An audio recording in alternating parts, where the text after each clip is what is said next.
Well, back after 6 years, you've made a decision on the sort of short-term future of your football. Can you give us a wee insight into that and how you came to it? So extremely hard decision. As of now, only a couple of boys know, only a couple of people about the club, but I don't want to make a huge deal about it. But it's been going through my mind now for the last 3 or 4 months, to be fair, since, as everybody probably knows, I've had the wee man coming, and he's grown up extremely quickly, and just with there's a lot going on just now in my work, and especially, not everybody needs to know, but I'm studying for a chartership just now, and it's taken up I've been doing it for about 3 or 4 years, and failed my exam last year, and I'm having another go at it. And with everything that's going on with the wee man, it's just, I've got quite a bit on just now, and so I had to make a decision, and that decision was that football, unfortunately, is going to have to just take a back seat for a while anyway, just until I can get through my exam, because, as I said, right now, just being truthful with you, I'm getting in from work. It's getting quite hectic just now, but when I'm getting in from work, it's full studying, and I'm not seeing a lot of the wee man. I'm not seeing enough of him that I should be seeing, and it's just time to go and spend time with the family, focus on my studying, my job, and then take it from there. And hopefully, as I said, it's not going to be the end of my career. I'm still only 29, hard to believe, but I'm still young, so it's not going to be the end of my career. But yeah, I guess that's the realities of part-time football and the sacrifices that people maybe don't see in the background. That's it, 100%. I said I've been here 6 years now. It's definitely ups and downs in that time. But as you said, it's part-time football. Don't get me wrong, it's a fucking hard decision. I actually sent a text. It was Jai Nicky who found out first, and I sent him a text on, when was that? Last Wednesday, basically telling them it was a whole spiel about the reasons why, and I say I've taken the time to think about it. This isn't a rash decision. It's end of the day, it's nothing to do with it, actual football. It's more just to do with everything else going on in my life just now, and something had to give, because I was starting to struggle really. I said I'm not wanting nobody to feel sorry for me whatsoever. Like, everybody's got their own things going on, but I've got quite a lot on just now. I'm struggling with it all, and for the time being, as I said, that football is going to have to take a wee back seat, and then we'll revisit it.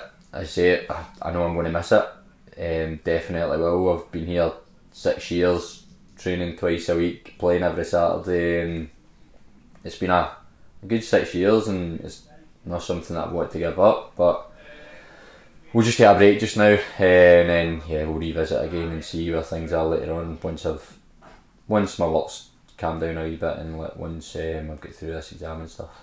You say it has been a big part of your life. Clydebank's been a big part of your career, and obviously Team Black have been kind of right involved there. Your mum, dad, brother have all. It really has. I came here.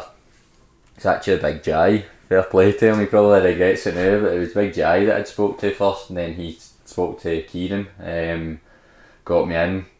That was I think this is my 6th season. I think this one was. Played a lot of games. Played in a lot of training pitches. Played in a lot of pitches. Shout out to Mary Hill. That was an experience. Tell you that. I loved it. To be fair, it was some venue, but it's been a big part of my life. I've loved it, absolutely loved it. Met a lot of amazing people. Unfortunately, a lot of people have had to move on just for the obvious reasons in their own football career. But for example, I'm not going to name names, but I've made a lot of really close pals now within the team and within management staff, everything else, everybody. Yourself, David, and Grace, Casky as well. There's a lot. Everybody at the club. It's a good bond everybody's got here. It's the best changing room I've been in, and I'm going to miss it. I really will miss it for the time being anyway, and then hopefully we'll see what happens in the future. But you talking about that sort of journey, I guess you've really seen the growth of the club as well, from the old training days to now the redevelopment, of course, the Scottish Cup. First pitch the old Joker. That was, the old Joker. That was absolutely mental. That park, huge. Seems like I don't know if it's the same size or not as the current one, but it seems like it was 20 times bigger. Concrete grass. So we went from that, went to Maryhill, which again, I actually liked Maryhill as a venue. It was a good venue, like just in terms of like the fans and stuff, and that was where I really saw how, I think probably when I first came, it was when Clydebank was starting to get back to where we are just now. It was started that journey. Not that I was the start of that journey, but it was the start of the journey at that time. But I went from there, and then Maryhill became quite a good ground for us actually. I don't think we lost a lot of games there. And then seeing this place now, it's night and day. It's an amazing venue, not only for the players but for the fans. Gaffer can work on a lot of things here that he probably couldn't work on in other parks, so that there'll be a lot of teams out there that don't have this opportunity. But it's night and day from where I came from anyway. It started a career at Clydebank. You've obviously played in a lot of those games as well, scored a couple of goals. Aaron probably up there. Definitely. I was actually thinking about that when me and Jai Nicky always talk some amount of rubbish in our school chat, and I don't think I'll ever top that goal. That, as you said, I've not scored as many as I'd like to score.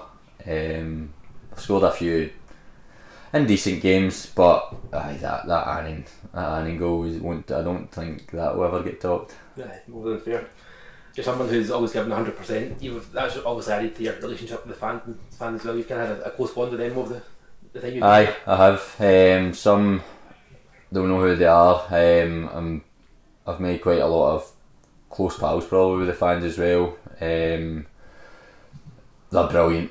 They know when they need to give a stick. We've accepted that. If players know that, that's why players come to this club. They know that's going to be, they need to reach certain levels, and the fans expect that. And to be fair, the players give it on most occasions.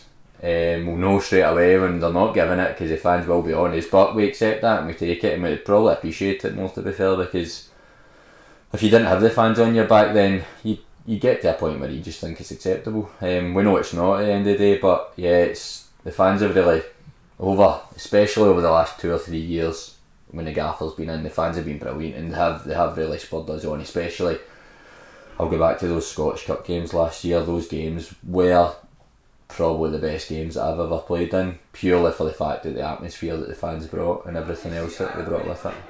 So back, I think I'm speaking back of behalf of all the directors, all the fans and everyone involved, and I say thanks for everything you've done so far, and hopefully this isn't the last that we see you as Clydebank jersey. Thanks very much, David, mate.